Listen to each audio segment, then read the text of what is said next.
Today, right now, I am honored to be joined by three incredible eco athletes champions, as Guillermo said, from all over the world, different sports, different perspectives, but with the shared value of sparking what we call at Eco Athletes the climate comeback. So today we have Inja Fritz, who is joining us from Slovenia, and she is a golfer, and she has such a global perspective because from Slovenia, uh, the Balkan area, then played collegiate golf in the United States in two parts of the country, and then also has played in Central Europe as well. Inja coming from Slovenia. Then we have Marcelien Bos de Koning, who is an Olympic sailor, retired, sailed for the Netherlands, and now lives on Bonaire in the Caribbean, which, when we talk about the region um, in Acting Green Forum, we talk about South America, Central America, and the Caribbean. But sometimes the Caribbean doesn't get enough attention. Well, today we have Marceline from Bonaire, so we will talk about that region. And then last, but certainly not least, we have Pragnya Mohan, who is a world-class and top-ranked triathlete from India. And she has also uh, plied her trade, played her sport all over the world. She also runs a nonprofit that has a sustainability uh, uh, benefit, which we'll talk about. And if that's not enough, she is now talking to us not from India. However, where she is in Baku, Azerbaijan, at COP29, the Global Climate Conference. So enough of me talking. We need to get to these incredible athletes and incredible leaders in the green space. So first, Inja, let's go to you. And not only are you from a region, the Slovenia, former Yugoslavia, that has not been, core to the green sports movement. We're getting you guys involved.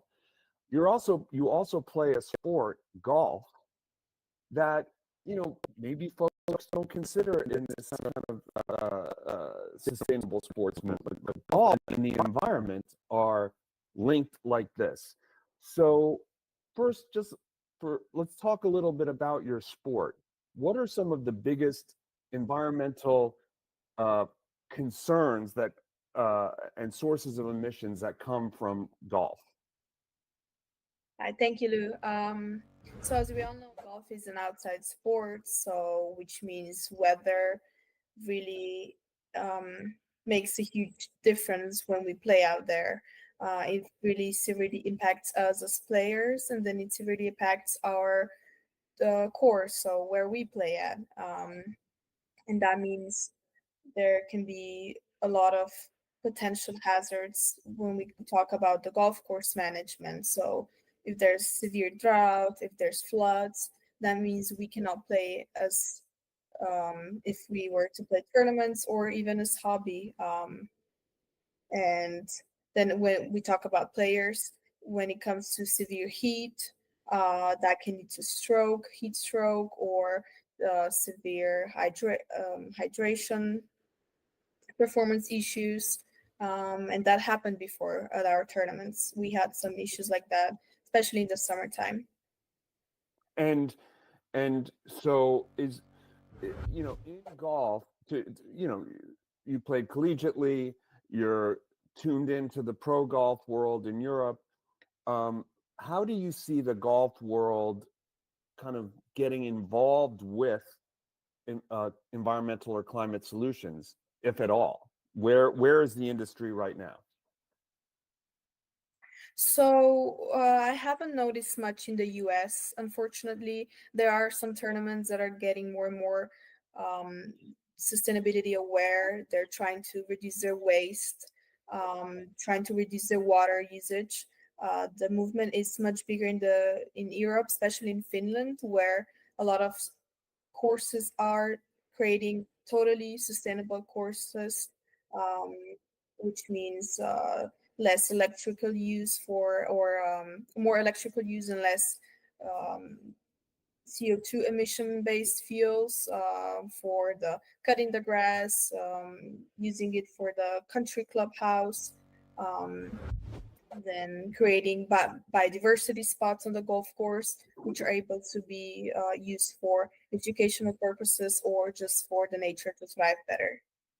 And that's an interesting point right there, because some have in the environmental community have criticized golf for the resources that it takes to have a golf course, right? From the water use to the land use.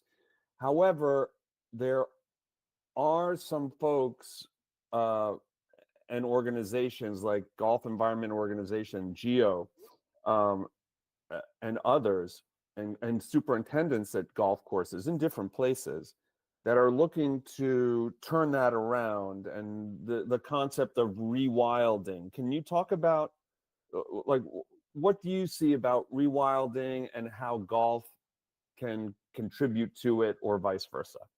Mhm. So definitely thinking about how to use the water, what kind of grass to have on the golf course, how to prepare the golf course to be in the best shape. Then using these biodiversity zones, the golf course has so much area that all the area that is wasted as a hazard or is just there to be there and is not used as a golf course can be used as that biodiversity That's zone. where I would hit my ball. My Mhm. ball, when I play golf, my ball would go in the biodiversity zone. That was the problem. I wouldn't hit it in the fairway. I was trying to draw attention to the species and the biodiversity that's out there way out of bounds, because that's where I would go. Yeah, so then you would not be able to pick up your ball because it would be in that biodiversity zone, so it would be protected. Yeah. Yeah. So, and and what do you think of, let's say if we were having this conversation 4 or 5 years down the road, what would some progress in golf look like? Well, I'm gonna take Finland as an example. There's a really cool golf course there. They created an initiative of using all electrical grass cutters, so it's quieter and they don't use any fuel and don't create any emissions using that. Then water usage. A lot of golf courses have found a better way to drain the water that is um, comes down from the rain and then creates a little ponds and then they can reuse that water, and then spaces for cars when people come drive with their cars to the golf course, they can create electrical fueling machines so that way they force not force people but they can help people who have the EV cars to actually when they play golf to recharge them. And so these kind of advances and more are what I think can turn golf from being, like, again, from the environmentalists saying golf bad to golf better. Um, and I have, just so the audience knows, Inja, I have a feeling, will be part of the movement that drives the golf better, golf greener uh, approach. So, uh, Marcelien, okay, so you are on Bonaire, and every time I talk to you, I'm like, oh my gosh, that looks so beautiful, almost like a paradise. However, uh, you know, in on Bonaire and on other islands in the Sin region, embargo, how I gotta believe climate and en extreme weather Bonaire are having y impacts en on otras sport. Maybe you can share a islas en little la bit about that. región. Whoops, is your mic on? It is now. Marceline, welcome. Thank you, Lou, for this opportunity. Yeah, it's amazing to live here. You know, the white beaches and the blue sky is perfect. And I'm actually we're doing sports in the biodiversity zone. Like the ocean is the biodiversity zone.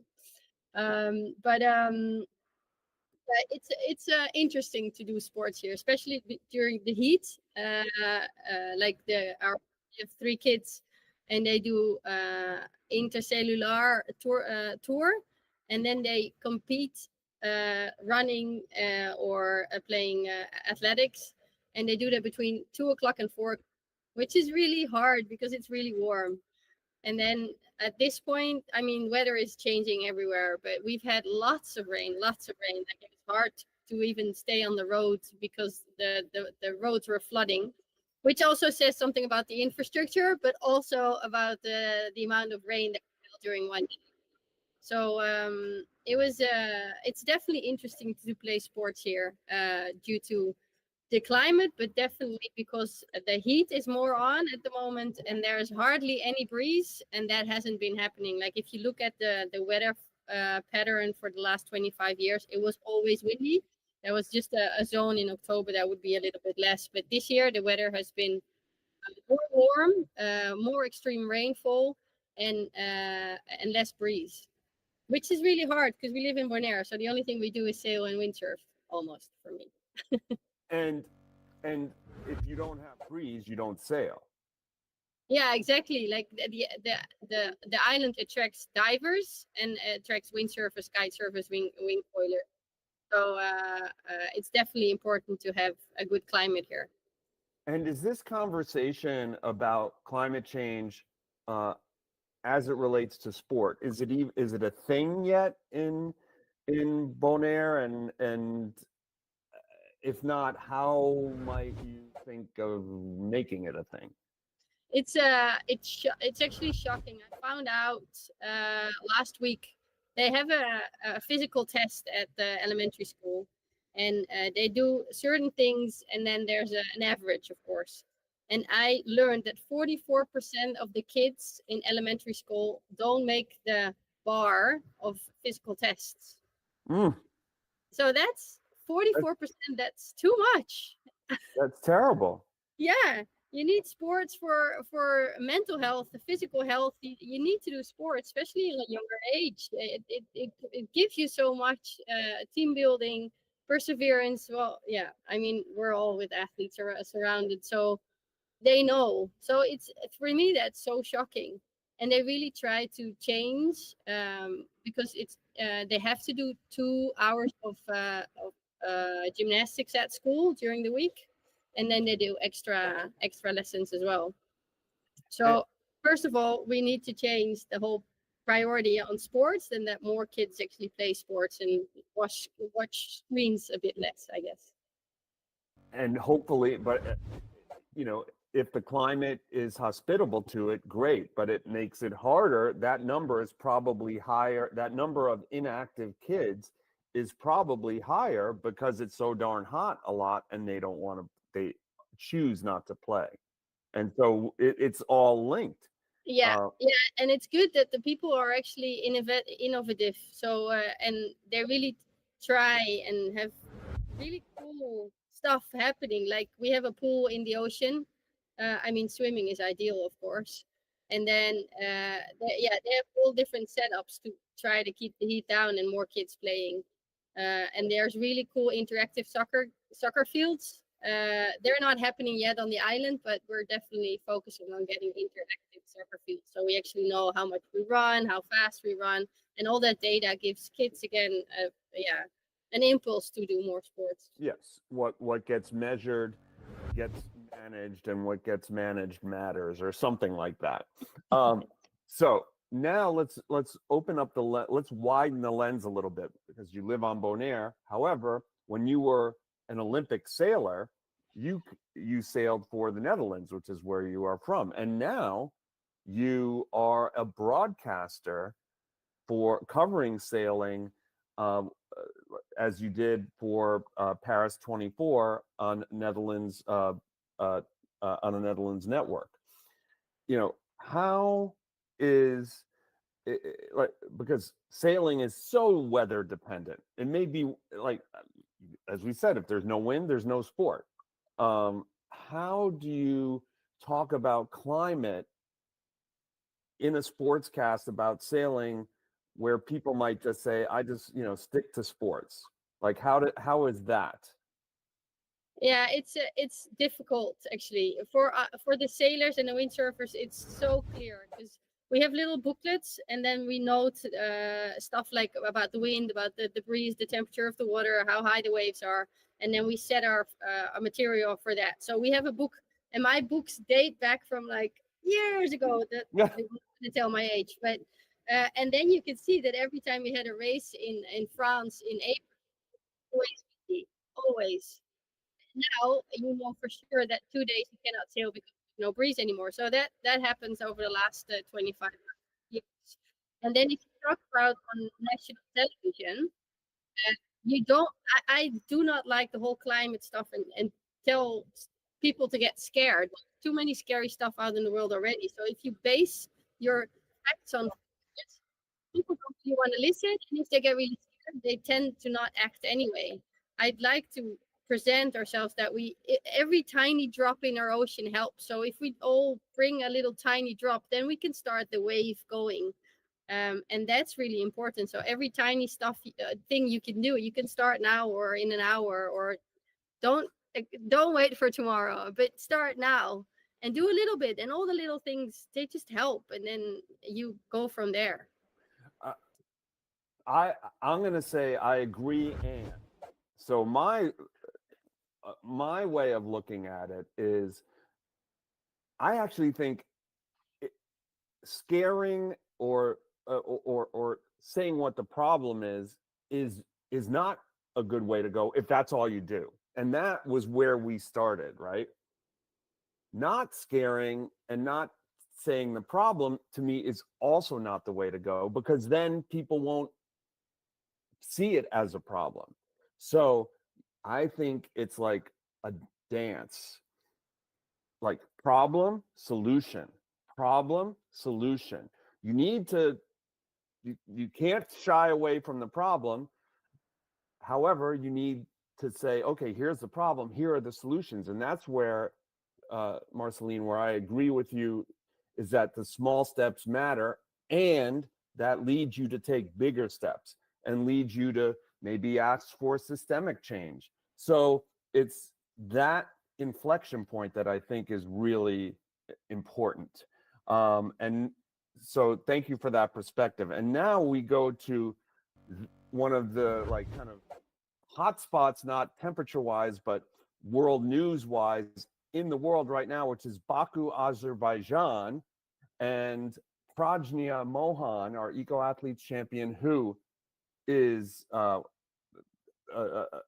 leading woman triathlete in India, which is the most populous country in the world. And Pragnya, we have a lot to talk about, so I'm going to go because I want to get key points in. First, you're from India. It's, training it for a sport like triathlon in extreme heat can be very difficult. How has that impacted your career? First of all, thank you, Lou, for having me here. And definitely, like as a triathlete, it's been not the easiest, or it's not an easy sport in itself. And then training in my country, India, the air quality, the water pollution that we see. I'll give you an example. Like I grew up in the city of Ahmedabad, and there I could not swim in the river that my city has for the longest period of time. It was only when I stepped out of my country in going to Australia for my first training camp in 2017 did I get to experience open water and swim in open water and learn the skill set for open water. So that is the condition that athletes from my country have to go through. So this starts with a disadvantage for us when we compare ourselves to the other athletes at the global level. So the basics, even going for a run in certain cities across the world, not only in India, feels like you are smoking packs of cigarettes every day. So, the air quality, water pollution that we have to see, obviously the extreme heat. For most part of the for most part of the year in my city, the temperatures start hitting 30 degrees plus at 7 or 8 in the morning. So if we have to train outdoors, we have to train before that. So all these conditions make it very difficult for an athlete to be able to train and to compete at the global level and take it professional and have world rankings. And especially when you're, oh, I don't know, running a marathon, doing a 50-mile cycle and a 2-mile swim or whatever it is, all at the same time or all in one go, that is not ideal. And I know you've had to move your training to Australia, to the United Kingdom, other more hospitable climates, let's just say. So, but this did not stop you, of course. This does not stop you on your training, and this does not stop you also from your instinct and desire to give back.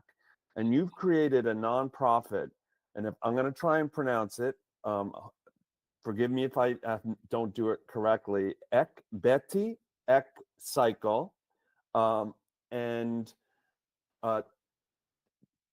it involves helping women, girls and women. However, there's also an environmental benefit to it as well. So tell the listeners and viewers about Ekbeti et Cycle, and I hope I said it right. You said it perfectly right. So it's called Ek Beti Ek Cycle, which means one daughter, one cycle. And what we realized is that during our research phase, we wanted to use the power of cycling to enable women and uplift women in our community in India, because women are looked at as a second class citizen still in our society. And what we realize is that 60 percentage of girls drop out of education when they go from primary school to high school because their schools are 5 to 10 kilometers away from their villages, and they do not have any mode of commute to go to these schools. So we came up with a solution at Ek Beti Ek Cycle where we said we'll give these girls the power of cycling to be able to go to these schools and continue the education. Now, how we source these cycles is unique. We go to the private schools and urge the students to donate the cycles that they have outgrown of, and then we recycle, refurbish these cycles, and then we do a training camp with these girls. Because most of these girls, although they are 12 to 13 years of age, do not know how to cycle because they've never had access to cycle in their life. So we teach them how to cycle. We teach them the basics of cycle maintenance like puncture repair, seat adjustment, how to ensure that your chain is well lubricated. When do you identify when do you have to change some parts? And then we also teach them the basic etiquettes of riding on roads, because unlike the Western world, in India, on the roads, if we have potholes, we have cows, we have dogs, and along with that, we have traffic. So we teach these girls how to safely ride to their schools in a safe, independent manner and then come back. And what we realized doing this project is that a lot of girls have the willpower and they want to excel in their life, but because of this uh, simple, the commute not being there, they're not able to do much. And hopefully, this intervention will help us transform and aid a lot of girls in their life and transform their lives for better. I mean, that is just such a brilliant approach and such a brilliant way to improve access to education to girls. And, that's one of the SDGs, and, brava for doing this. What would be the environmental benefit or an environmental benefit? Environmental benefit is first, we are going to the privileged class of the society and enabling students who are in the age bracket of 10 and above to involved in this conversation about reuse, recycle, and reduce. And we are telling them that, giving the things that you're not using anymore is essential. And what we have also noticed, Lou, when these donors, we invite them to our camps, to the camps where we are teaching these girls how to ride cycles and everything else, and especially on the donation day when we give away the cycles to the girls, and we want the owners, the previous owners of the cycles, to give it to their new owners. And what we saw is that the sheer joy that these kids get when they see that the new person who's going to ride their cycles, and it will in a way transform their life. So there is, a huge conversation around this going on. We partner with private schools for this, and the schools are very happy that we are able to enable their students to give back to a community in a way. And that is Ek Beti Ek Cycle, the nonprofit Pragnya launched. And I see another environmental benefit, which is that the bikes have longer lives. And so they are not going to the landfill. And they're not getting, and therefore they're not leaching out pollutants as they degrade. So just so many benefits. One last question before we get to a group discussion. You're at COP29, which is the annual global climate conference in Azerbaijan. What is the role that sports is having there, and what is the role that you're playing? For me, I was invited here to give a keynote speech on the Sports for Action climate framework that the United Nations has. And a lot of federations globally have signed up for it. And as athletes, we need to use our voices and our platforms to be able to start this conversation, because it's high time. And as India and Marcelien pointed out, that sport is extremely affected by the climate crisis that we are facing. Every sport out there is being affected. And this conversation is more than us athletes can take forward. But like you also rightly pointed out, sports is viewed as a lot of people as a happy space. And sports has billions of fans across the globe. So as sports organization, as athletes, we are trying to use our voice to create awareness, and create awareness in a fashion so that the people take a notice of it. And at COP29, what I have noticed is that a lot of people are ready to work, but we all as global citizens have to come together and in this global team and start taking action. So at COP29, this is also a finance COP. So there are a lot of negotiators, there are a lot of movements happening, and this is my first COP. So it was overwhelming, but I got to understand so much, and the knowledge sharing here is incredible. Well, first of all, thank you for doing this, for being there, and for learning. We will have future conversations about this. You know, maybe it's. I believe that the eco athletes ethos, climate comeback, is exactly what you're bringing to that COP, and exactly what sports can do to push the negotiators a bit more to go faster, higher, stronger on climate. So now I'm going to bring all of you together for a couple of questions, and it really is good to kind of follow on Pragnya being at COP. You know, what I hear from athletes who come to the eco athletes world but have not yet spoken on climate, and they want to learn how to do it, is that they're afraid, right? They're afraid of either sounding like they don't know what they're talking about. They'll say that it's too scientific a topic. It's too political. They don't want to stick their neck out on a political issue. And what we get a lot is, I'm going to be branded a hypocrite for talking about climate, because I fly all over the world or country or whatever for my sport, and my professional carbon emissions are through the roof. So I want to pose this to all of you, and whoever wants to jump in first is like, how would you suggest to athletes who are grappling with these issues to, to step forward, to take to kind of overcome their fears? Anyone, whoever wants to jump in.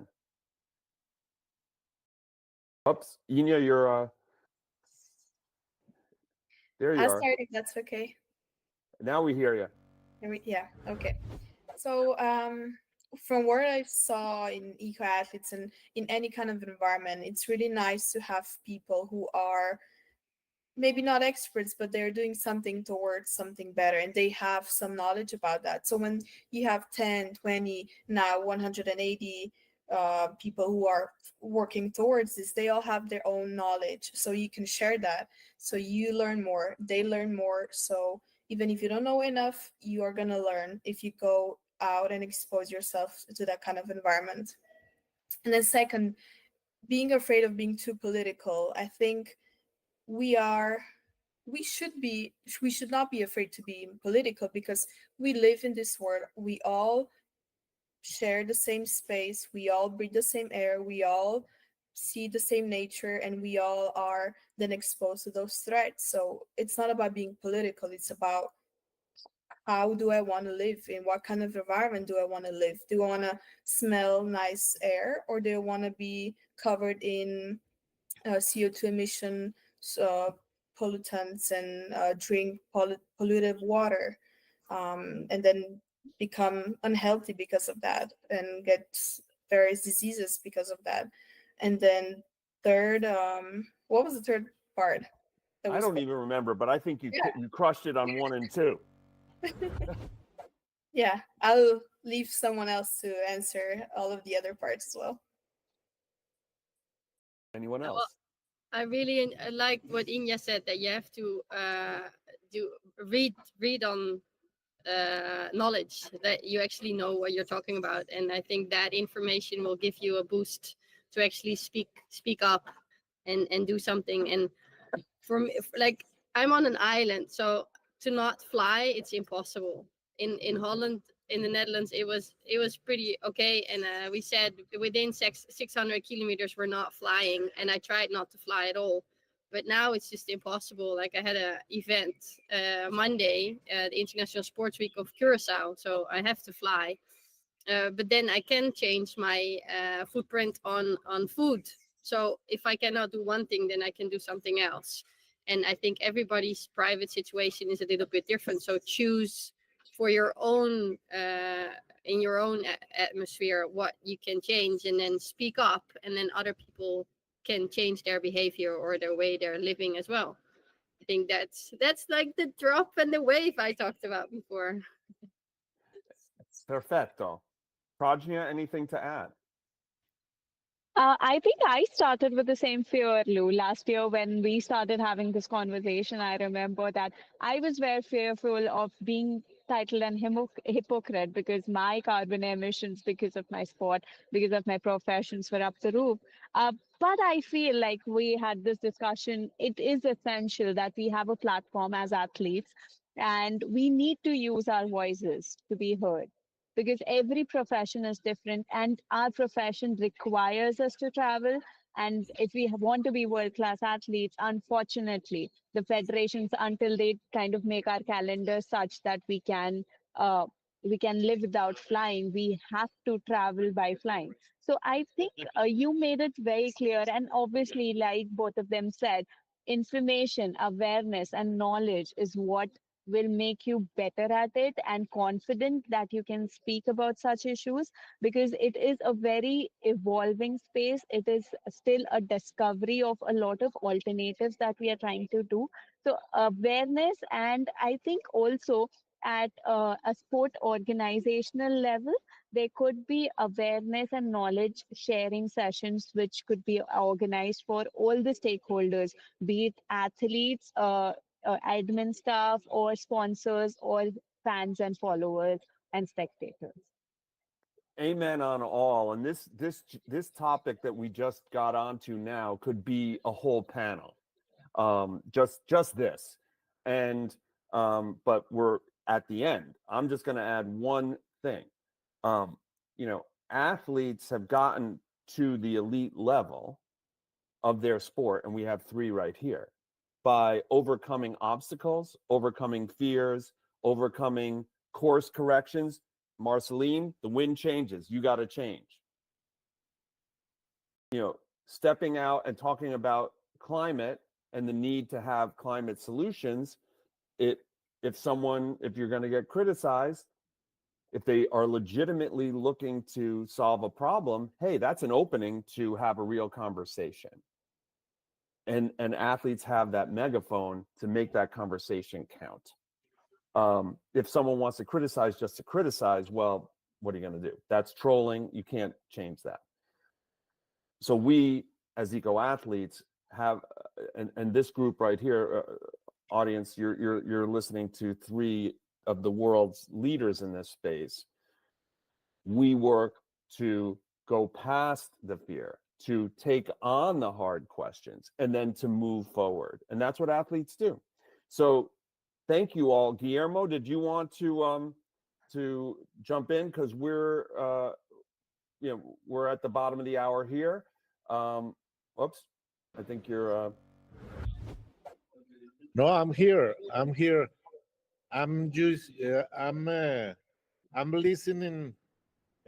I'm trying to think in the things that you are doing around the world, and the things you are doing with your sports, and with your actions.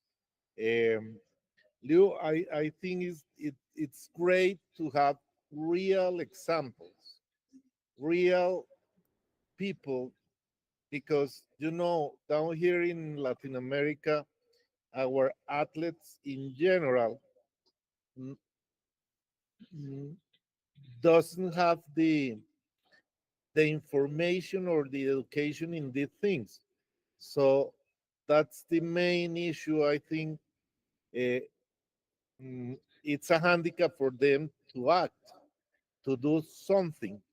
But we are looking here examples from India, Netherlands, Slovenia, the Caribbean, and I think that they need to start in their home, in their families, and then pass to other steps. So I have a question for all of you. What is the main recommendation? Imagine that you are talking not to our audience, to Liu, that is an expert, to us. You are talking with a Latin American athlete, and you want to say something that moved that person to act now. What is your suggestion?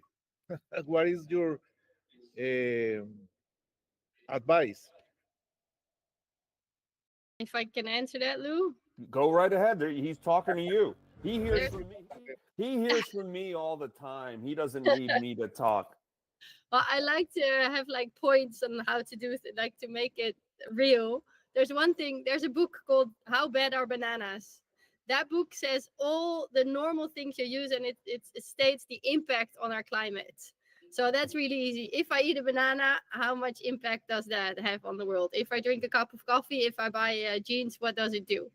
So that's one thing. Buy the book "How Bad Are Bananas." And then the other thing is, I don't know what sports you do, but just look at your local club and see what they do on water footprint, or what they do on food footprint, or what they do on energy footprint. If you have these three and you can alter something in one of them three, then that helps already a lot. So can they use less water? Can they use less energy? Or can they waste or buy different food from local companies? If you have one of these three and you have impact on that, then you started and you're going the right way. Inja, any for you? Yes, I'll add something to it. I think it's very important to find a community and then resources if you're interested in that. Educate yourself. Education is always the key. The more you know, the more powerful you are. And then lastly, either provide things or create things, and then people will follow. Um, I see more and more if there is something that is available or you create it, then people who are interested in that and haven't had been exposed to that will follow you. Awesome. Thank Pragnya? you. I'm sorry, I lost the connection. Could you repeat the question, The please? question was, let's say you were just talking to someone who didn't know about green sports and didn't know about uh, climate much at all. Like, what would be your suggestion as to one thing this person could do to get started? I think just get involved and try to gain as much knowledge as you can and connect with like-minded people. Like at Eco Athlete, we have such an incredible group of athletes. So learning and just interacting with them gives you such an insight into what kind of work they are doing, how they're using their voices to amplify it, and what can be done in general. So I think that is an incredible way to connect and learn. Awesome. And thank you, Prajna, and thank you, Inja, and thank you,